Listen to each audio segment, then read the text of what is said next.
Hi, this is Doug Jones, and you're listening to The Stuff That Fascinates Us Broadcast. Podcast, shut up. Okay, wait. Let's do it again. Take two. Okay.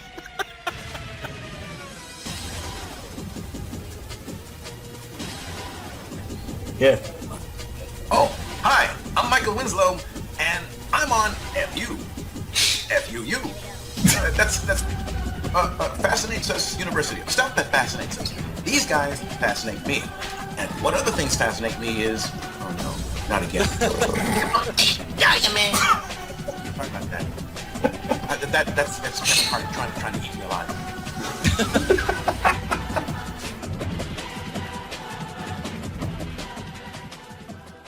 Hey everyone, welcome back to another episode of Stuff That Fascinates Us. I think we're now calling this STFU and Watch. Because now that you can actually see us, it's no point really just listening unless cam's on.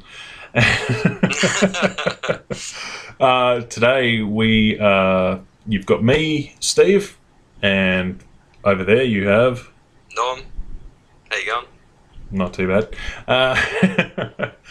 Today we're talking to somebody who you may not recognize him when you first see him, but if you're a horror fan, you definitely know his work. He's the man who created the Final Destination series. He's also the man who you may have an axe to grind with. He's the man who wrote the script for the Day of the Dead remake. From the company Taurus Entertainment, who are responsible for butchering a lot of our favourite movies. Jeff Reddick is his name. He's a fantastic bloke. I've known Jeff for about 9 years now.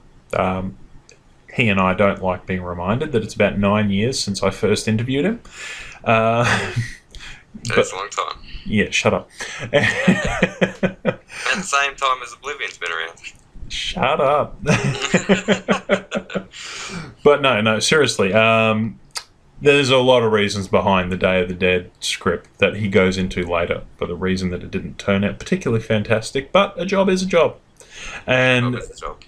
yeah, exactly. And the fact is that the man is responsible for a fantastic movie in Final Destination and a great sequel in Final Destination 2. Very creative movie. And we had a lot of fun interviewing him. What do you think, Norm? Yeah, I did. Yeah, he was really great to talk to, actually. And he's very realistic about the movies that he's made that are good and the movies that he's made that are not so good, which is... didn't have to pander to it. Yeah, absolutely. He was very upfront about it. I really enjoy talking to him. He's a lot like the other people that we've spoken to as well. I mean, even Uwe Boll and people like that, we tend to attract people to this show that are very realistic and down to earth. Very honest, yeah. Yeah. And what I loved about Jeff is the fact that he doesn't hold back on critiquing himself. Actually, we have been very fortunate like that so far, haven't we? That's very true. Yeah, and the first person that comes on this show and tries to pull the wool over our eyes, it's going to be very interesting. Not for our sake, but for the viewers who are going to sit there and go, "Oh, this is different." But the truth of the matter is that Jeff is a fantastic guy. He's really down to earth, really entertaining, and I hope you have a great time watching this one, because we had a lot of fun. Yes, we certainly did. All right, so on with it and enjoy. Enjoy. So what's it been about? I think it's been about 8 years or 9 years since we did our first... Yeah, it's been a long time. Yeah, we can just pretend that we don't remember, but we can pretend it was like 2 years ago. So I don't feel old. So you don't feel old. So I don't feel old. No, it was on the 15th. It was on the 17th. It was the 15-year anniversary of Final Destination. I was like, wow. I know. My reaction exactly. Especially when people are writing, going, "Hey, I saw that when I was 8." I'm like, I appreciate your fans, but I hate you for being 8. Because now I feel really old. I feel you on that one. Yeah, no, I absolutely feel you on that one. Especially when you go and you watch part 5 or something like that and you're like, WoW, they're talking about rebooting the series already or something. You know, I don't know what they're doing, actually, to be honest. I talked to Craig Perry, who's the producer on it, who's a great guy. He's pretty much shepherded the whole franchise, and you know, first we hear they're going to do another one, then we hear they're not going to do another one, then they're going to do another one, and so who knows at this point. Oh yeah, mate. You know, websites are always throwing up unfounded rumors and things like that. And I mean, not that a website would ever do that. Never. And if it's on the web, it's true, right? Oh, absolutely. 100%. So, what we're going to do today was just have a little bit of a general chat, I suppose, but nothing overly confrontational. We thought we'd just, you know, basically crucify. Confrontational if you want. I don't care. I've got a thick skin. Yeah. But yeah, we thought we'd just talk about a few things, then get your opinion on a few things, I guess. Especially given that you've been in the business of doing a remake already yourself, and get your opinion on the business of remakes. I've seen that you've actually given your opinion on the business of remakes in Hollywood. Yes, and of course I made the much beloved Day of the Dead remake that every George Romero fan loved and thought was awesome and thought was better than the original and better than Zack Snyder. Yeah, that one. No, there's two sets of thinking. I mean, one is it's frustrating. You know, it's frustrating as a writer that studios keep making remakes or feel like something has to be based off an existing property or a book or something like that. Because they don't want to take a chance on original material. So that gets very frustrating. So when they do something original, like, you know, like Paranormal Activity, even though it was kind of Blair Witchy, it was still a fresh story. Yeah. And that movie makes over $100 million. They act like that's a fluke, you know, instead of the rule.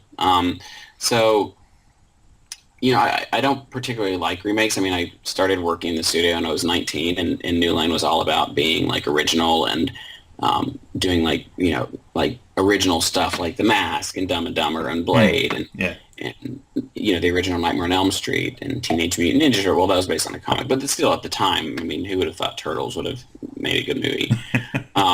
You know, so they took a lot of risk back in the day, and I've seen that risk just slowly, people not wanting to take risks anymore. So I think there's some movies that if you feel like maybe the first one was kind of rushed and they didn't have time to really make the movie they wanted to make, there's nothing wrong with the remake.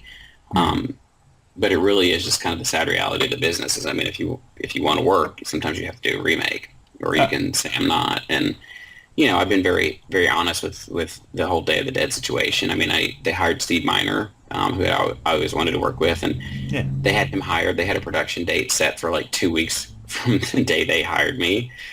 Which I said was ridiculous. That I said, there's no way I'm going to write a script in 2 weeks. I said, you know, because we're going to... I could have written King Lear and they still would have crucified me because it's a remake. So I'm like, we have to make it right. And the original treatment that I wrote, that I got hired to write, was very faithful to the original film. It you know, kept a lot of the same themes. It took mostly place in a bunker. And it really was close to the original. So I was excited when I signed on, and pardon people that have heard this before, but it's kind of funny if you watch the early interviews where I'm talking about it. I'm like, yeah, the fans are going to, you know, really enjoy it because we're faithful and, you know, to the original. And then later I start going, it's a movie, you know, because it just got so far away during the development process from what I got hired to write. And so I'm sitting there, you know, I mean, they paid me, I had to write it. And you know, if they'd have called it anything else but Day of the Dead, I think it's a fun zombie movie. You know what I'm saying? Like, in its own merits, it's a fun, enjoyable zombie movie. It's just, they shouldn't have called it Day of the Dead. That's fair enough. And I mean, how different was the end product though to what you wrote? Like, how much did they change the script during production? Well, I mean, it changed a lot from what I originally wrote. I mean, it was good in that I got to stay involved. Like, a lot of studios will, the studios themselves will kind of micromanage everything, and in this one, the producers were really, they gave them free reign, but then there was a lot of, well, you know, I think this version there's too many people getting eaten in this version. It's like, well, that's what zombies do. It's like they eat people, and it's like, I would set stuff up like, in the original where Salazar, got bitten in his hand, got cut off. Yeah. And so I kind of set up in the film that, Nick Cannon finds that machete, which later on he was going to use to cut his hand off, but they cut out like all the stuff that was kind of related to the original. So a lot of stuff that I put in there didn't pay off. And, some of the choices I made, again, and I enjoyed the movie, and I always have to, before I go on too much of a thing, I always have to remember that, even if people hate it, I have to remember to be grateful that I had a movie made. You know what I'm saying? Like, Oh, yeah. It's so hard to get anything made in this town that, it's, whether people love it or hate it, it's work, and you go into it with every intention, especially as a horror fan. I went in with every intention of kind of doing the fans proud and doing the original proud. And I actually met George Romero a couple of years ago at a convention, and he was like, "Oh, I was terrified to meet him, but I'm friends with Ken Forey," and Ken literally dragged me across the convention floor to George's table. He's like, "Jeffrey's afraid to meet you because he did the Day of the Dead remake," and George's like, "Oh, don't worry about it." He goes, "I know this business." He goes, "I no hard feelings whatsoever." He goes, "I'm just glad, just be grateful you got to write a movie that got made." I'm like, okay. Hey, it's all right. You can always throw Survival of the Dead at George. So I would never, ever do that. Well, when I watched that, I read a few of the reviews and what people were saying, so I thought, fine, I'll go in, I'll watch this, and not as Day of the Dead, and yeah, it had some really good ideas in it for the zombies and that. So I didn't mind it at all, really, I'll be honest. it had a good... Well, Sorry, Jeff. again, no, I was going to say it turned into a little bit of a hodgepodge because there was stuff that was referenced, that was from Day of the Dead. And they had very specific rules, like they could only remake Day of the Dead, so they couldn't tie it into the other films. So it couldn't be like the end of a zombie apocalypse like Day of the Dead was. It had to be its own self-contained story, so we had to kind of come up with like an origin and stuff. So there were some things that hamstrung us, but originally I did really try to really set it, mostly in this bunker and with the military, and can really stay truthful to I think a lot of the themes that George Romero had and the characters he had, and a lot of it got just a lot of it got taken out. And when you take a piece out over here, it kind of unravels a whole bunch of things that a lot of times people that aren't as familiar with writing don't realize. And Nick Cannon did ad-lib a lot of ghetto one-liners that I did not write. I only say that I think he's awesome. He's a cool guy, but I just remember reading one review going, "Jeffrey's part African American, and he should be ashamed for writing such a stereotypical character." And I'm like, I did not write those lines. He added those, and yes, they are like bad lines from like an '80s sitcom, but yeah. Certain actors can ad-lib really well. Certain actors should not ad-lib. No, of course they can. Yeah, the actors can ad-lib, direct. It depends really on the set, I think. And, some directors and are very like Tony Todd, for instance, he's completely, I just saw a play that he was in called Ghosts and Hosts, which is an amazing one-man show. And it's about the first African-American heavyweight champion. And 90 minutes, maybe a little longer, just one-man show, and he's very much like, he was beating himself up because there was like maybe 2 words he left out. And I'm like, dude, you just did a 90-minute show. And he's like, but I like to, for him, like being a theater actor, like the script is like, sacrosanct, and you don't change anything. And in film, it's just like, oh, the script's a blueprint. We can just do what we want. And, the director adds stuff, and then, the producer's girlfriend wants to put a line in there, and the producer wants to put a line in there, and then the, actor's puppy wants to like bark or something. Hey, let's put bark in the movie. So it's fun. So I mean, with the idea of the remakes and the fact that you have done one, and what you said about how you do have to take work as you get it. You see a lot of them that you just, have you ever looked at one and thought, I could do better? Oh yeah, I mean, and I don't mean that in any no, like there have been a couple that I've gone in for that I worked really hard and I've written some crap. I will always admit that. Sometimes I don't think everything I write is brilliant. I've written some stuff that I look back at and I'm like, oh, I don't know what I was thinking when I wrote that. But there have definitely been a couple of remakes that I went into, and I went in. I always just tell stuff. I always blame it on growing up in a trailer and having no shame. So I just tell my stuff. But I went in for a remake of The Hitcher, and great setup, great, I kept a couple of the key set pieces, but it was really a different story, but still followed enough of the hitcher that people would really like it. And they passed on it because they said it was too close to the original. And then I saw the remake, and the remake is exactly scene for scene the original movie, except they threw a girl in there with him. So I'm like, really? You passed on that? And another And then I Sean went Bean also movie where for he dies. quarantine, for Quarantine 2 as well. And then I found out later, like every one of my friends in Hollywood, they had like a cattle call. And the only mandate they gave us was that it had to take place in a hospital. That was the only mandate.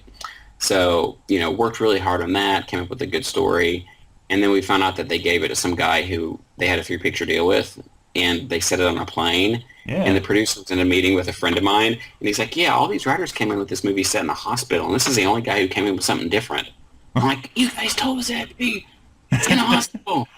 I was going to say, yeah, it was a plane and then a hangar, and it was not that good. So Yeah, it wasn't that good. I'm sorry. yeah, the French movies were, or Spanish or whatever it was, the original Rec movies were far better.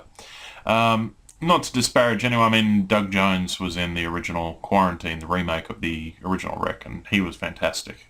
Right. Well, it's interesting, too, because when you see a finished film, it's always hard to, if a movie does really well, usually the director gets all the accolades, and if a movie tanks, it's always like the writer, and you just never know the process that a project goes through. Like, I mean, I've had it, I wrote a TV movie, Return to Cabin by the Lake, years ago, and we got Judd Nelson and the director back based on my first draft, and I'd written like a very extensive treatment. So when I say a first draft of the script, it was really well plotted out. It wasn't just like I banked a draft, but we got them back based on that, and they were getting ready to shoot, and the head of USA Networks called the producer and said that my writing was too clever for their audience.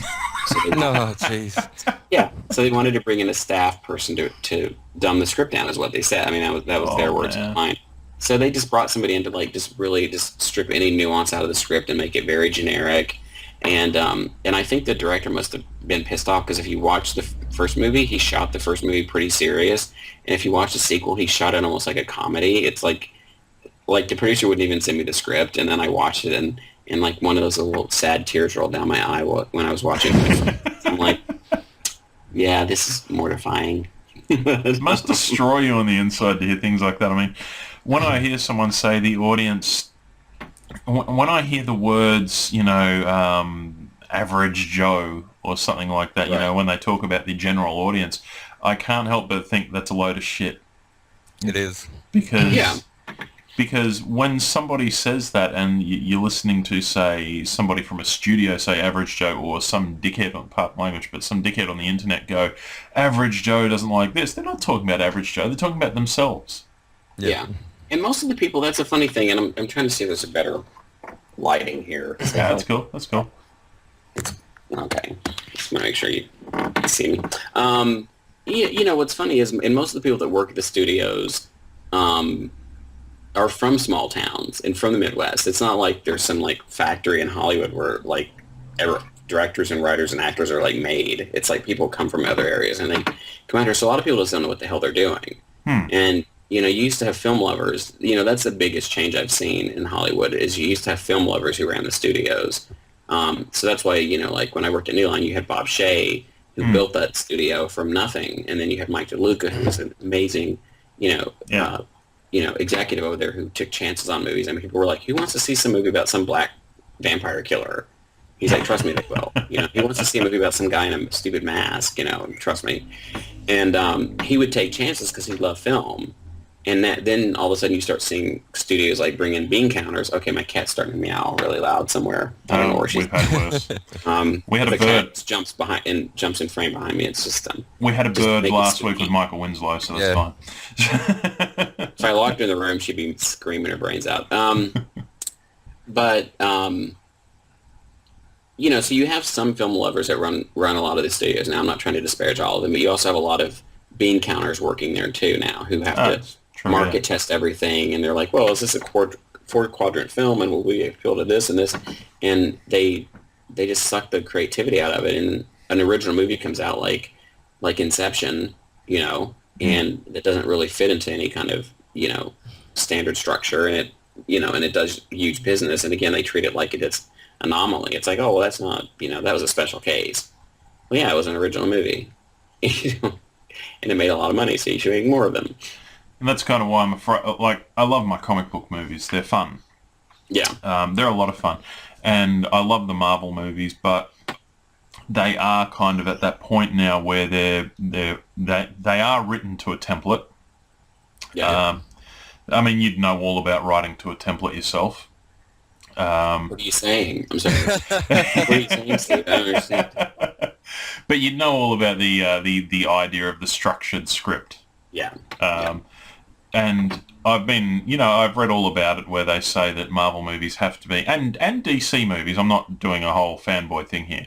I'm saying the crowd-pleasing movies, the big budget movies, they want to ensure particular beats to the story. So they, it's kind of getting that way where they're starting to feel the same. Yeah. Yeah. Yeah. And they are, and yeah, and it's going to happen with every still genre. Yeah, you see the new Avengers movie, I don't care, but it's like... Oh, so am I. Yeah, me too. But my favorite is when they keep rebooting, like it's like they're going to reboot Spider-Man again with another Spider-Man, but they said this one isn't going to be an origin story. It's like, we don't need to see his origin in five different movies. Yeah. No, that's We don't right. need to see Hulk's origin and all these, like we know their origins. Like, tell us a new story if you're going to do something, but the origin is an exact example of that. With an origin story, you can pretty much guarantee the way it's going to flow. yeah. And I'm going to be front and center with my son. In fact, he's probably going to get a day off school to go and see it because of what happened last time. We ended up right down the front of an IMAX cinema with neck problems by the end of Avengers. So he's going to call in sick the day that it opens. Yeah, no, Robert Downey Jr. said he can have the day off school, That's awesome. To be fair, with all these reboots of comic movies, though, like with Spider-Man, like, at the moment you've got 4 different runs of Spider-Man comics happening at the moment. So it kind of does give that feel with all these, let's do another one. It just feels like they're doing it what they would with the comics. So I don't mind them. It gives me more. Yeah, as long as they're good. It's so funny because sometimes, like, I know there's like some drama with Fox and the X and Marvel, and so they screw stuff up, like with, now in the comic, but they killed Wolverine off now, like that's going to hurt the movie. Like, that doesn't make any sense. And now they've made it that the Scarlet Witch isn't Magneto's daughter anymore, for no other reason than, I don't know why they would do that. It's got to do with the rights or something. They just, but it's like, just chill out and don't change your whole comic book lore to try to stick it to a studio, just... Yeah, it's a little bit petty when you think about it. That's Hollywood. With your properties, I mean, you are... I'm not saying you're best known for Final Destination, but it does come up every that's time. pretty much the only thing I'm known for, so... I mean, come on. Let's be honest here. Tamara, never heard of it. Day of the Dead, come on. Well, you're infamous for Day of the Dead. And Tamara does have a cult following, but no, it does. But no, it definitely does. You're absolutely right. Go ahead, I used to hang around on Ain't It Cool News' chat site, and Tamara actually had a few people on there who loved it. And I'm not willing to give out their names because they'll kill me. Because they're dudes? Sorry? Oh, because they're dude bros, Oh, well, Jenna Dewan's hot and she's really sweet, so... Oh, no doubt. But with Final Destination, a lot of the old properties are now getting TV shows made about them. Yeah. So you got Hannibal, which has an incredible TV show. Yeah. It's just brilliant. Even though I'm not a fan of Bates Motel, I don't really watch it myself. I can definitely tell it's a well-made TV show. Yeah. No, it's well made. There's just this isn't a spoiler necessarily. There's just like a whole subplot that's really ridiculous. That's It what is. that's what It we. is. Yeah, it's like a huge part of the story. I'm like, well, this is kind of stupid. Yeah, that's what Peter and I have always said was that the whole pot thing never really gelled with us. We've always said Norman Bates is meant to be the psycho. He's meant to have issues with his mum, but making every single person in the town corrupt and the reason for him going nuts just seemed a bit overkill. But Yeah, that's our opinion. We're not writers.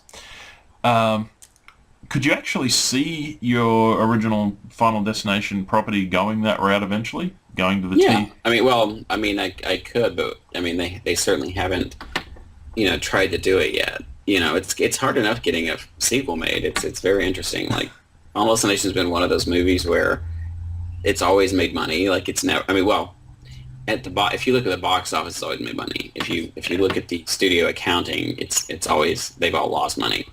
But they actually all made money at the box office, so you would assume that they would make another one. And I think it would be a great area to explore in a TV series.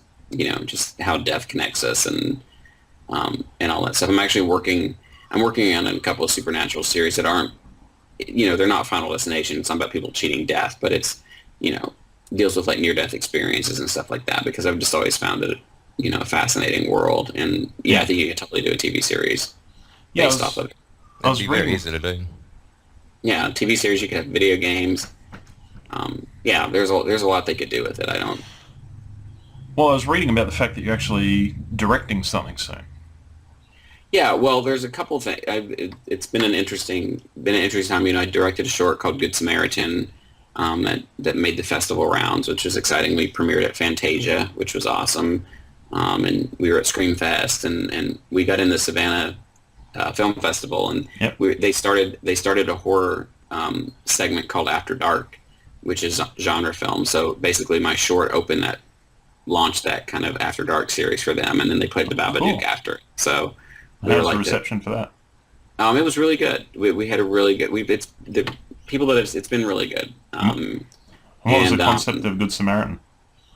What was the concept of Good Samaritan? It's based off a feature that I wrote, and it's about this group of people who witness somebody being fatally assaulted, and they don't help, and they start being killed off mysteriously, and the lead character isn't sure if it's a killer that's after them or something supernatural, and she starts thinking that it's something supernatural, but everybody else is telling her, it's her imagination, it's just the guilt getting the best of them. So it's a I don't want to call it a supernatural thriller or supernatural horror film, but it's a thriller that could potentially be a supernatural horror film, but you're not sure till the end.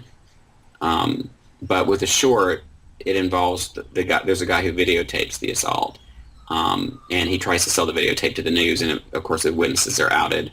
And so the short really revolves around him being interviewed by this TV pundit that Rainn Wilson plays. And Toby Hemingway's a star of it. He's a really cool actor. He was in The Covenant and Black Swan, and he's been in some other stuff. He's a great kid, and he's not a kid. Anybody refer to he's a kid. I'm at that point too. Yeah, you crazy kids. So the short's about him being kind of interviewed by this pundit about why he didn't help, and then he's kind of haunted, in this house, and you're not sure if it's his guilt or if there's something in the house with him.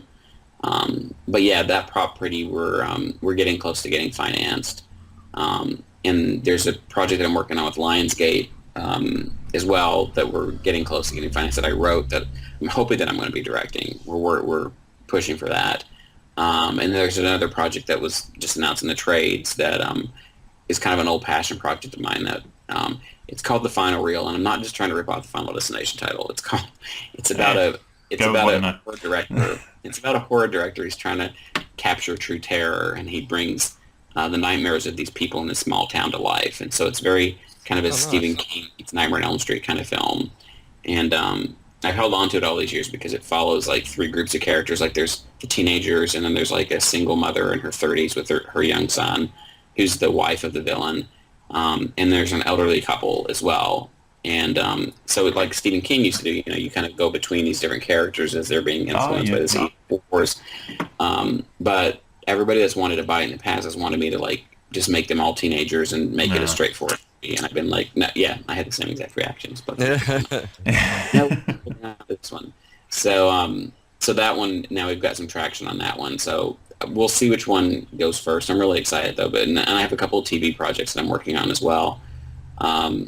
So it's a great time right now in that I have a lot of balls in the air, but I'm just waiting to see which one of them, if any, land. I'm very confident that a few of them will, but I'm not stupid enough to get too excited until some checks clear. How much did the writer's strike affect you? I mean, I remember the TV shows got really hammered. And a couple I mean, it affected me. in I retrospect. always support the Writers' Strike and the Writers Guild because the Writers Guild actually really protected me on Final Destination. Yeah. Um, What happened there? they basically the Writers Guild reads every version of the material and decides the credits based on what ended up being in the final film. And I ended up, after arbitration, I ended up getting sole story credit on the first Final Destination and shared screenplay credit. And the original credit that was presented by certain people involved in the film was that I would get third position's shared story credit and no screenplay credit.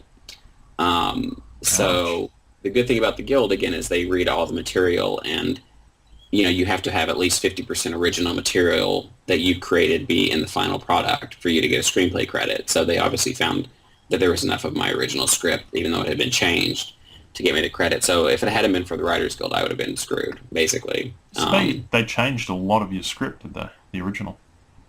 They think they changed a lot more than they did. It's It seems. I mean, that's to be, that's just the honest truth about it. And Devon Sawa enters the room and goes left instead of right. So, okay, that's good enough. Or Something like that. there was I had a sister that got off the plane and a sister who stayed on, and they changed them to brothers, and it's like, well, those aren't new characters. Or, Alex's best friend got hung in the shower, and I had him get hung in a garage, and things like that. Where they did come up with a Rube Goldberg device, which I give complete credit to them for, and I think that really, really helped them, because I'm a huge Nightmare on Elm Street fan. So in my original take, since Death kind of fucked up the first time, pardon my French. It's not even French. I don't know why I said pardon my French. Le fuck. Pardon the first. So in my original take, since Death couldn't get them the first time, it kind of played mind games with them until they ended up committing suicides. So instead of the girl got hit by the bus, but in mine the guy's tormented because the jock, his girlfriend got hit by the bus, and in my original script the jock was still a jerk, but his girlfriend was bulimic, because she was trying to stay beautiful for him all the time, and she dies, and there's this scene in the subway where she shows up, and after she's dead, and she's like, do you know what I did to make myself beautiful for you? And she starts puking up her intestines basically, and freaks him out, and he jumps in front of a train. So mine was more like Nightmare on Elm Street. So that would have been freaking awesome. That would have been very cool. It would have been. I'm not saying anything, but I like the thing the Rube Goldberg device did though is it made it a little more where people would look around for signs of death around them, which I think kind of is part of the key to the success of the film. It kind of. For the first two movies, it was great, especially this. I loved the first movie where it was less. It played on the whole less is more thing. It was very quick, if you know what I mean. By the fifth film, it just... the fifth film was a return to form for me. I love the fact that it tied back into the original. But the third and fourth film, I just loathe. I only worked on the first two, so... That's all I'm saying. Well, the second one is actually the second one contains some of my favorite deaths, but the first one I still consider Todd's death to be the highlight of the whole series, just for the fact of how goddamn painful it looked, and that moment that his eyes just go red. And that was a great scene. They did it. Wong and Morgan did a great job with that. They did a great job with that scene. So. And just for the fact, I think everybody's had that fear of being in the bathroom and slipping over on water or something like that. And it creeped me out when it happened and I first saw it. And I think I'd actually just had a shower and I was watching it and I'm going like, oh, God. Right. But so again, I think I was like 20. I think the Rube Goldberg thing was a brilliant device. So I think that was like, that thing, that was something that they really came up with original that I think maybe elevated the project. We never showed death. Even in my version, I read interviews where certain people like them have said that, I had my original version had like a guy with a hood and a sickle like hacking up teenagers, which is just bullshit. Didn't you say something about they wanted you to have some sort of confrontation with death? Well, the issue all along was they did not understand how we could have a movie without there being a killer that the heroes could fight. you know, they're like, it just doesn't make any sense. Like, you can't fight death. I'm like, that's the whole point. You know, I was you gonna say, can't, that's the you point, can't yeah. escape. But then they're like, but then where's the horror? Like, where's the fighting? And that's when I came up with the idea that death was like killing them in the order they would have died in the crash. So at least it gave the hero like maybe a way out. Yeah. And in my original version, which this was something that got lost, but in my original version, Alex had the premonition because he wasn't supposed to die in that crash, but everybody else was supposed to. So you find that out at the end, like he was meant to live and wasn't supposed to die in that crash. So, but then they started setting up this whole thing where they just kill everybody off. Spoiler. They just kill everybody off. You know, whether it's at the end of the movie or the beginning of the next movie, it's like, oh, everybody's just dead. You know, so you can't escape death at all. So I think now would be a great time to reboot the franchise, and all they have to do is say death has a new design. There's your log line, you know, and then you can kind of come up with a cool MO, you know, that's not the Rube Goldberg thing. I think that's been done well, but played out quite a bit. Well, they dropped a brick on Alex between part 1 and 2, apparently, so, you know. They did what? They dropped a brick on Alex between 1 and 2, didn't they? That friggin' pissed me off. I had written him back in, actually, and they couldn't get him for some reason. So instead of coming up with some clever way, to handle it with class, they kind of just did some really. I just felt it was like a slap in the face to the fans, you know. Yeah, and Devon Sawa. By Rick. And in my mind, it's like, well, we never actually saw him die, so maybe he's not dead. He's the one behind the scenes killing everyone. There you go. Pissed off because they couldn't think of a better way to off him than a brick in the head. Yeah. Oh, well, mate. Well, we've had you for long enough. We've kept you long enough. So thanks very much for talking to us today.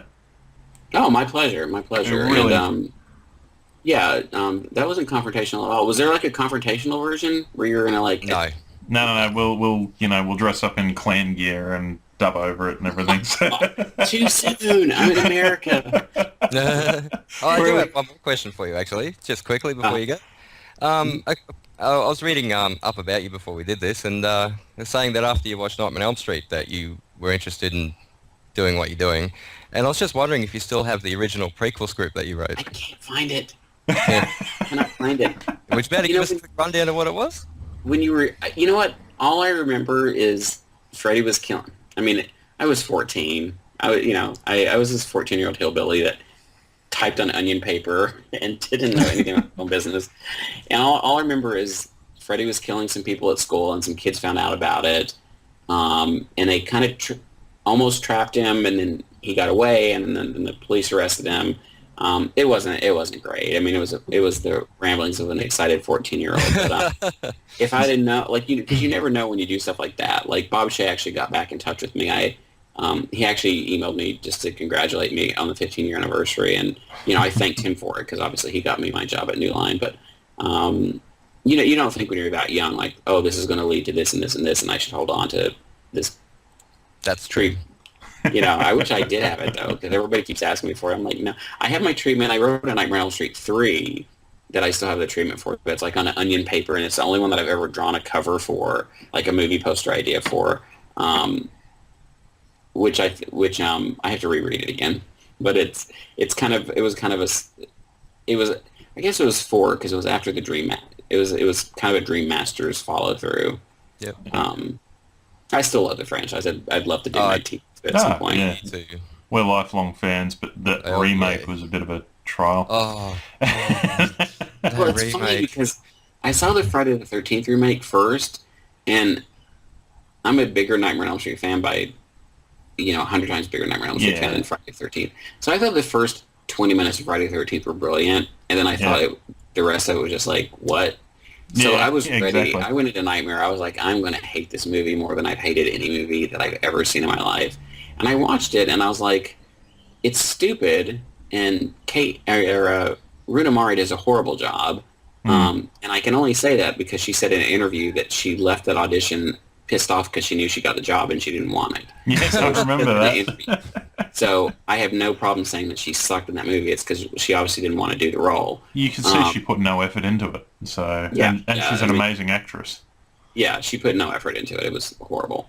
But I I didn't hate it as much as I thought it was. I'm just surprised, maybe because I thought I was going to hate it so much, like that I thought I was going to hate it like 1,000%.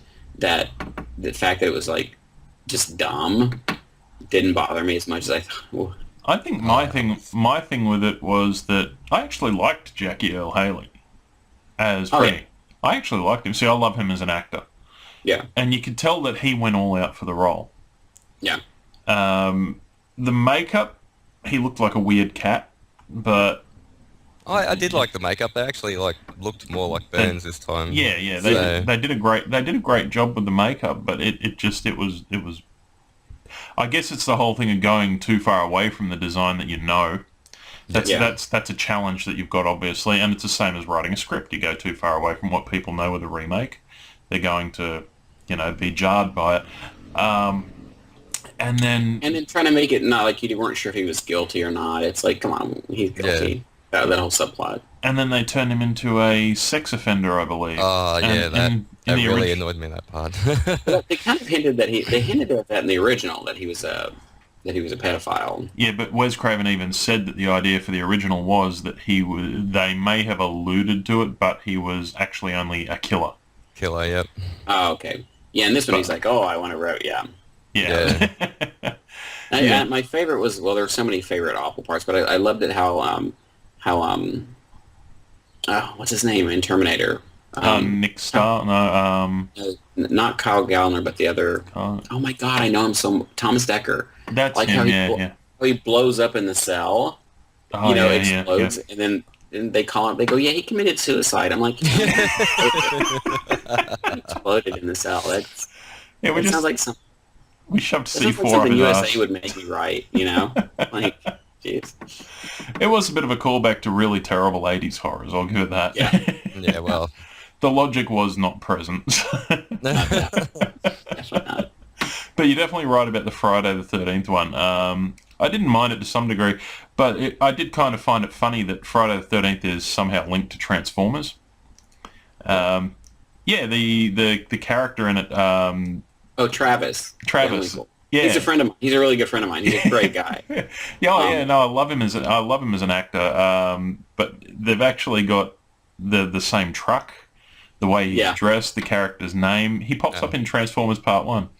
So, I don't know what Michael Bay has a thing for. I mean, I don't mean it, but Mike, which is awesome. He's a great guy. But my favorite was on Bloody Disgusting. Did like a thing on like the top 10 or 20 underrated performances, and Travis got like the biggest dick of any of the Friday the 13th movies, because his character was just such an asshole. Oh yeah. And he's the nicest guy, and he's in that The Last Ship as well. So he's in that new Michael Bay produced series. But yeah, no, he's and the funny thing is he's the nicest guy in the world. But yeah, he's such an ass in that movie. It's pretty awesome. He hammed up the movie. In a good way. You could tell he had major fun with it. Yeah. But I do love the fact that people say, it's horrible. Jason Voorhees is running around. Why can't they just get Optimus Prime to come in and just squash him? I know. See, there's your new script. There's my new, yeah.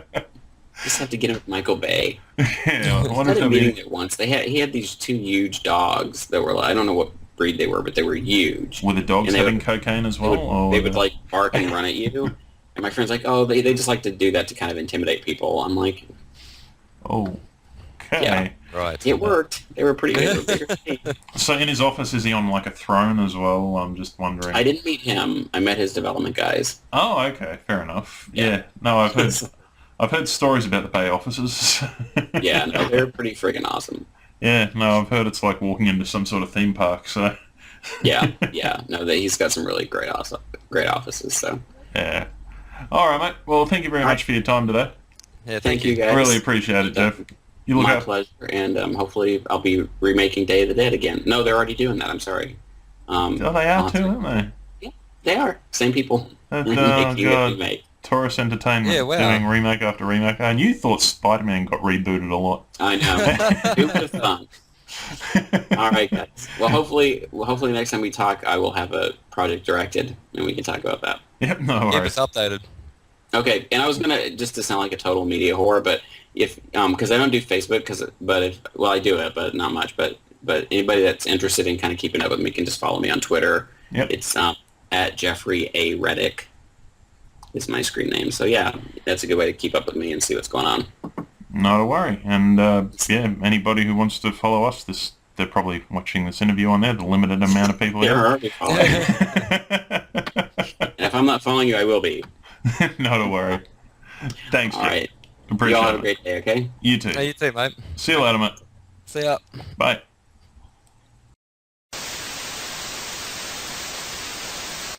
All right, and that was the interview with Jeff Reddick. As you can tell, we are wearing different clothes. We do the intro and the outro a little bit afterwards.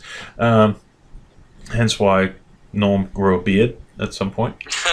Growing it back, actually. You're growing it My back. picture on the page now.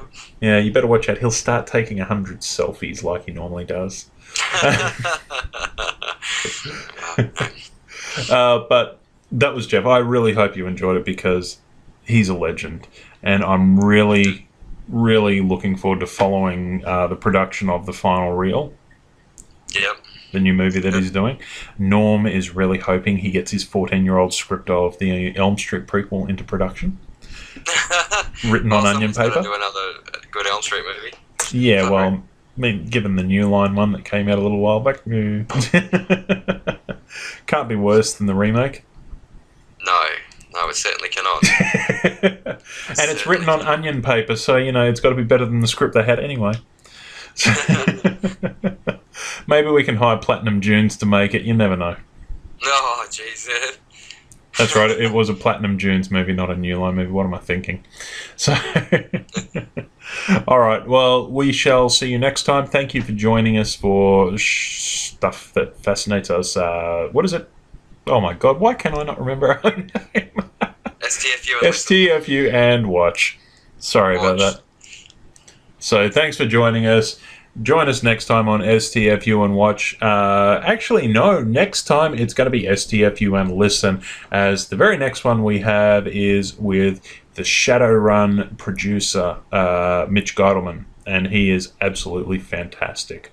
So hope you enjoy that one. It is an STFU and Listen. We weren't able to get the video working, but it is absolutely fascinating. So good, in fact, that there is an 18-minute pause during it. No, it'll be shortened down to about 5 seconds, while I myself go and purchase the game. Literally, I did. I went and invested in the Kickstarter. All right, thanks. Hopefully in a couple of weeks we'll have another STFU roundtable. Absolutely. Keep Probably. an eye out for that. Yep, we will probably do that this week sometime and present that to you in the next week or so. Week or two. All right, thanks for joining us, and we'll catch you next time. See you later. See ya. Screw you guys. I'm going home. Excuse me, I want to drive. Get off my bridge. That's it, I'm getting out of here.